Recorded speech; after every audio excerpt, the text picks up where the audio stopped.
So this next video, I think you're gonna like it. A lot of you are gonna say, oh, just cut that tree down. It's past its best. But I wanna tell you a little bit about this situation. These people are getting up there in age. You know, they're both in their 80s. And they don't have time to plant a young tree and watch it evolve and get any shade. And the shade from this tree is really important to them.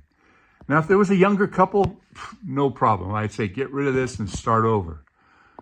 But they're at the last stages of their life. And that's something to consider.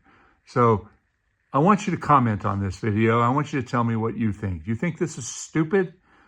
I'm going to show you a before and after picture right now. So we have before and after. What do you think? And then I'm going to get into the video and show you the details.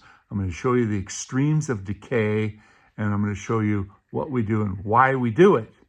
But, you know, this is one of those situations that is kind of hard to come up with a good answer. Tell me what you think. We've got a real ugly one here today. This tree is over 70 years old. It is a Modesto ash, and it is on its last legs. The people that live here bought the house in 1977. The tree was here since the 50s, and we have reduced it many, many times in the past because of this. There is so much decay in this tree. This actually has some aerial roots developing in this big cavity here. But unfortunately, what we've got is some serious basal crown rot in this tree. This area over here concerns me. The bark is very loose.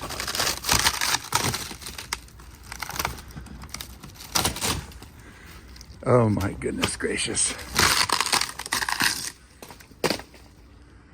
And what I'm trying to do today is make a determination as to how weak this is, because I suggested to these people, understand that they're both quite old. They're in their 80s. They love the shade that this tree has given them for years and years and years. And it's also a habitat tree. So there's a lot of reasons they want to keep it. So I said, if we cut this tree down significantly in through here and leave some of these lower sprouts down here, we can make this tree much, much safer, with emphasis on the ER. Now what I want to do is pull all the rocks away and really look at this close and come up with a better understanding of how bad it is. I'm guessing it's from there. There's a little bit of life there. And this side over here looks reasonably good. Oop, there we go. Did I say reasonably? There's all kinds of problems with this tree. But if we can save the tree, that would make them very happy. I did say habitat tree, and sometimes you find all kinds of strange things, especially when you're looking up inside where all the rot is and all the decay. This is actually a very, very tiny lizard. It's got tiny little legs. They call that a, come on guys, what is that? You know what it is. It's a skink. Whenever I do a tree job that I am in question of, I always do what involves a bit of digging and excavating and trying to determine just how weak or how strong, in this case, how strong it is, because I'm going to be getting up there. And the more I dig, the more I realize there's some issues. How much sound wood is there versus how much rotting wood? Well, I got in there and I came to the decision. I deduced through careful excavation and probing that the tree is probably 40% or more decayed at the base. So is the tree ready to fall down? I don't think it's ready to fall down because there's some significant healthy tissue on the backside. But this side, look at that. It's just crumbling in my hands. And it's all kinds of problems with this tree. So It's fallen to pieces. There's some brown rot in there. There's a hole at the base. So what does that tell me? Should this tree be removed? Yes, it should be removed. Now, the big however is, should it be removed now, or can we buy it some time? What will buying it time do? Well, as I said earlier, the people who live here, they're not going to be around much longer. I hate to say that out loud, but when you hit 80, that's kind of the final years of your life, and they love having the shade here. It's got some really interesting aerial roots coming out of this area. And this whole side, wherever I thump it, you can hear hollows and you can hear decay and you can see up inside. That's what it looks like before we get started. You can see there's a lot of areas the tree has been topped in the past because of this decay. And I've gotten up there several times and cut out more and more.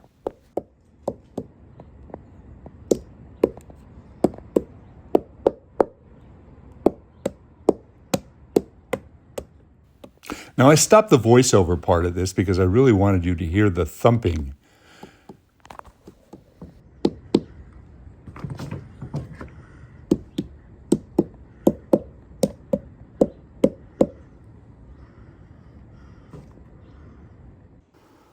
Habitat trees are something that a lot of people discount. Now, this is cool. I planted this tree over 40 years ago.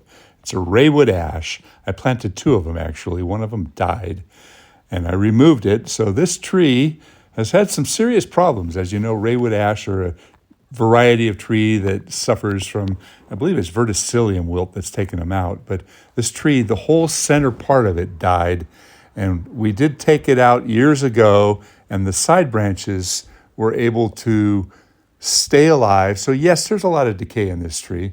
That's all dead right there, that whole centerpiece. But it's kind of interesting to see a tree that I planted grow so large.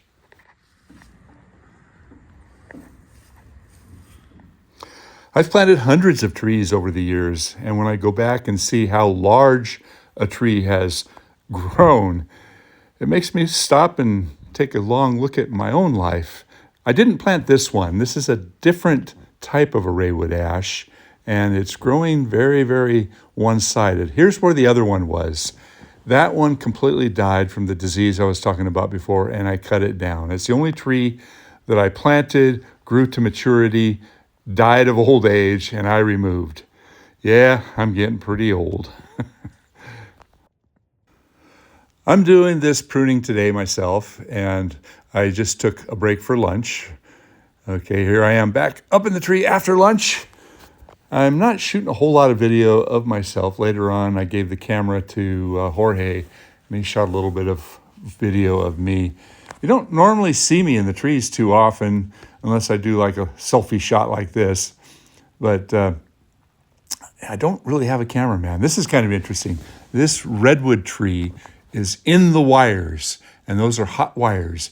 And that tree is in danger of killing somebody because of electrocution.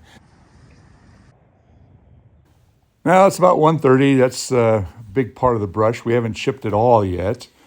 And here's where I gave the camera to Jorge. He shot a lot of video, just over and over and over, so I had to kind of edit out a few little bits and pieces of it. It was an awkward tree to work in because all the branches are really, really tight crotches, and it hurts your feet. I want you to look at where I'm standing. I made a point of cutting one of those to a point where I could stand on it and position my other foot in the tree. And when I got down to this point, I was able to sit on that other spot.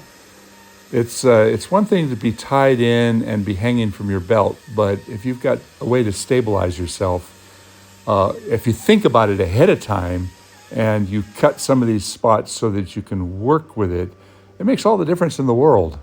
I mean, I'm sitting on an ant nest there, believe it or not. They were coming out by the hordes. Had a deck underneath me. Had to be careful, so I cut lots of small pieces and I'm throwing it off.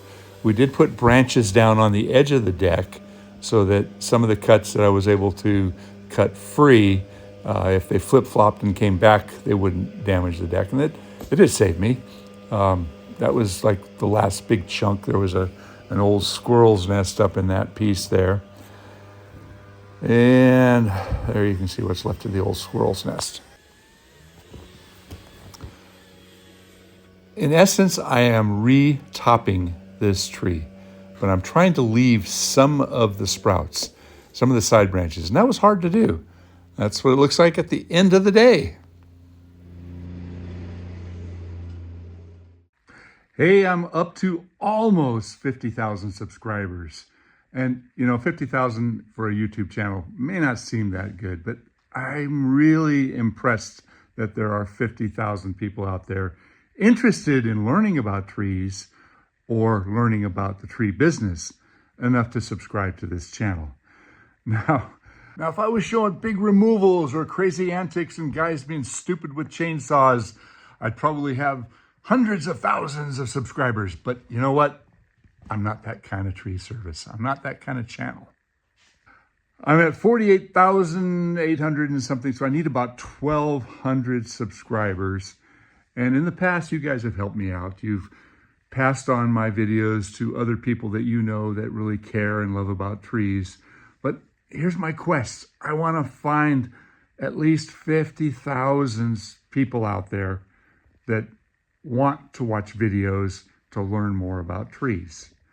I think that 99.9% of all the people, at least in this country, couldn't tell the difference between a redwood and a pine tree. I mean, I run into it all the time. My clients say, I need you to come trim my pine tree, and I get there and it's a cedar, or it's a fir, or it's something other than a pine tree. So anyway, help me out. I sure appreciate it. Thanks. And I will never use AI or an AI voice in any of these videos. What you see is real life tree care.